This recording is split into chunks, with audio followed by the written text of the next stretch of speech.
Hello les guerriers, j'espère que vous avez la page. C'est 15 heures de l'après, mais je suis au lit, les stores fermés, enfin bref. Mais en fait, j'essaye juste de diminuer, diviser de moitié ma consommation d'alcool avant janvier. Comme ça, en janvier, ce sera beaucoup plus facile de diminuer encore plus. Mais du coup, je me paye crampes, mal de tête, bref, pouf. Et du coup, je préfère rester au lit et puis devant la télé, et voilà. Et justement, en parlant de la télé, tout à l'heure, j'ai vu une pub. J'ai vu une pub qui disait pour les Doliprane, attention en cas de surdosage pour le foie. Et clairement, je suis désolée, je suis mal coiffée, j'ai pas encore pris ma douche. C'est pour ça que j'ai mis la capuche parce que, enfin, genre, mes cheveux ils sont tout moches là. Le peu de cheveux que j'ai, enfin bref. Euh, Imaginez donc la puissance des médicaments psychiatriques sur votre foie. Personnellement, euh, on a commencé à me donner la blinde de médicaments à mes 14 ans. Et j'avais que 14 ans. On m'a donné Tertian, Risperdal, Xanax. On m'a blindé. Alors que la pédopsychiatre, à l'époque, elle savait très bien que depuis mes 13 ans, j'étais déjà alcoolique. Et vraiment alcoolique, c'est-à-dire qu'à 13 ans, je buvais tous les jours déjà. J'ai commencé à 11 ans à consommer et à 13 ans, j'étais alcoolique. Enfin bref, je sais que ça paraît chelou, mais à l'époque, voilà, moi j'ai grandi en plus avec des gens qui avaient 35, 40 ans hein, dans le village, on était à la campagne, donc c'était juste normal de boire en fait. Bref, passons outre, mais du coup, voilà. Et du coup, à mes 19 ans, lors de ma première cure de désintox, on a fait des examens et tout de santé. Et ils me disent quoi? Ils me disent, ouais, votre foie, il est grave atteint. Mais en fait, en outre, ok, donc il y avait le surdosage de médicaments plus l'alcool. Donc ça, les deux niquent le foie, clairement, hein. Mais en soi, même s'il n'y avait pas eu l'alcool, peut-être que j'aurais fait 50 plus avant que mon foie il soit explosé. Mais pas plus. Parce qu'à l'époque, à mes 19 ans, d'année en année, de mes 14 ans jusqu'à mes 19 ans, ils ont augmenté la dose de médicaments. Donc, à mes 19 ans, j'en avais à peu près 15 par jour de médicaments. Psychiatrique, alcool, tout. Enfin, j'avais médicaments, toutes sortes, antidépresseurs, tout. Euh, Ils ont tout essayé. Limite, j'étais un cobaye, en fait. Et en fait, bah, bien sûr que ça nique le foie. Donc, tout ça pour vous dire quoi? Je vous parle souvent d'étapes, que ça soit autant dans les addictions que dans la psychiatrie. Je pense qu'il y a des étapes, il y a plusieurs étapes. Genre dans une addiction, t'as des gens peut-être qui vont faire une cure et ils vont s'en sortir. Et après, t'as des gens, le plus souvent, on va dire entre 85 et 90% des gens, ils vont faire plusieurs cures avant de s'en sortir. Ce qui a été mon cas, hein. Bon, là maintenant, je suis retombée bien bas dans l'addiction. Et là maintenant, j'essaie de me reprendre un petit peu en main, seule. Enfin, avec l'aide de mon médecin traitant. Mais par contre, je ne vais plus voir des addictologues, les cures et tout ça, j'ai oublié. Je préfère le développement personnel, etc. Et puis la remise en question, et puis la modification du cerveau, hein. Clairement, du schéma addictif, etc. Enfin bref, passons outre. Mais dans les maladies psychiatriques, c'est la même chose en fait. En mode, les premières années où, voilà, au début que tu apprends le diagnostic, tu prends des médicaments, oui, bien sûr que c'est ta béquille en fait, c'est tes béquilles. T'as besoin de béquilles au début.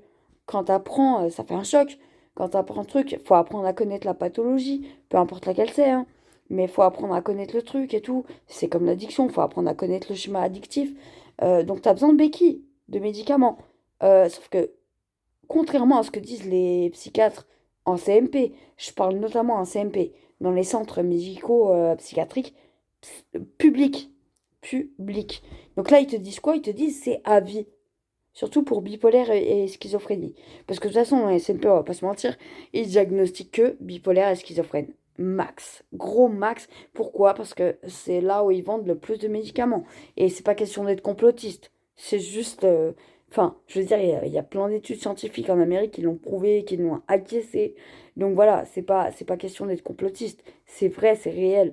Les labos pharmaceutiques vendent beaucoup plus de médicaments en bipolarité et schizophrénie que borderline et autisme, par exemple. Parce que borderline, c'est quoi?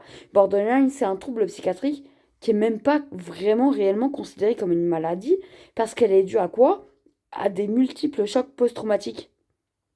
C'est lié à des différents traumatismes qui font que tu n'arrives plus à gérer tes émotions, tes humeurs, et que dans une seule journée, tu peux passer d'une humeur à l'autre pour une multiple raisons, parce que tu n'arrives plus à gérer tes émotions.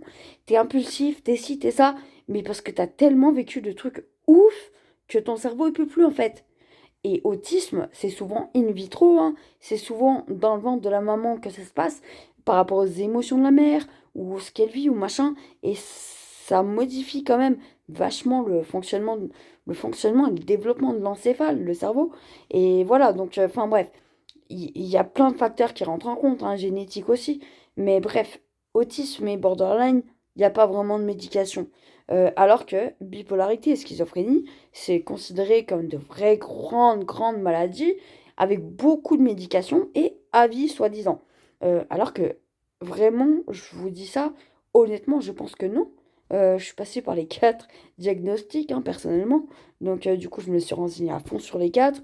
Je me suis reconnue aussi dans les 4 parce que plus tu crois en une chose, plus tu te reconnais dedans, hein. Effet placebo ou nocebo.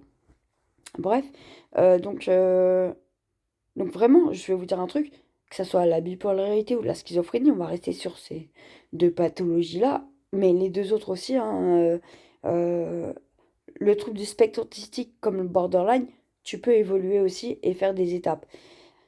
Mais même borderline et schizophrénie, en fait, au début, peut-être pendant 2 3 ans, 1 an et demi, 2 ans, 3 ans, tu prends une médication, tu vas prendre peut-être 15 kilos, 20 kilos, 30 kilos. Donc là, ça va être dur. Là, va falloir être fort, je te le dis. En plus de ta pathologie, physiquement, tu vas te détester.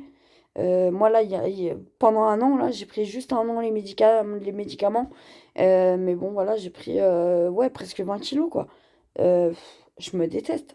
Mais bon, je sais que j'ai fait de la boxe, j'ai fait du sport intensif. Il y a quelques années en arrière, j'ai déjà été encore plus obèse. Et j'ai réussi à perdre mes 25 kilos que j'avais pris à l'époque. Donc, je perds pas confiance. Je me dis, j'y arriverai. Mais d'abord, je vais diminuer l'alcool, quoi. Voilà. Donc d'abord, la première étape, c'était d'enlever la médication, ensuite l'alcool, et puis on y va petit à petit. Mais pour la psychiatrie, par exemple, c'est pareil en fait. Au bout d'un moment, tu te dis quoi? Je vais pas niquer mon foie toute ma vie à prendre des antipsychotiques, des régulateurs d'humeur, etc. Ça te nique le foie, t'as même pas besoin d'alcool, ça va te faire une cirrhose, la même chose que l'alcool. C'est comme si tu buvais 5 litres d'alcool par jour en fait. Si tu as environ 5 6 médicaments psychotropes, enfin bon, bref, psychiatriques, voilà, je cherchais le mot, psychiatrique à prendre par jour, rien que 5 6 médicaments par jour, pendant 3 ans, rien que 3 ans, mais ça te nique le foie. Donc vraiment, faut se dire, il y a des étapes. Au bout d'un moment, tu diminues la médication. Et là, arrêtez. Tu te dis, là, faut que j'arrête de fréquenter que les CMP en mode public, en mode gratuit, en mode ci, en mode ça. Tu mets un minimum, bah tu te serres la ceinture. Euh, Tu manges un peu moins. Tu fais ce que tu veux. T'arrêtes de faire du shopping. Enfin, moi, personnellement, ça fait 10 ans que j'ai pas fait de shopping avec tous ces trucs-là. Enfin, bon. Tu te serres un peu la ceinture.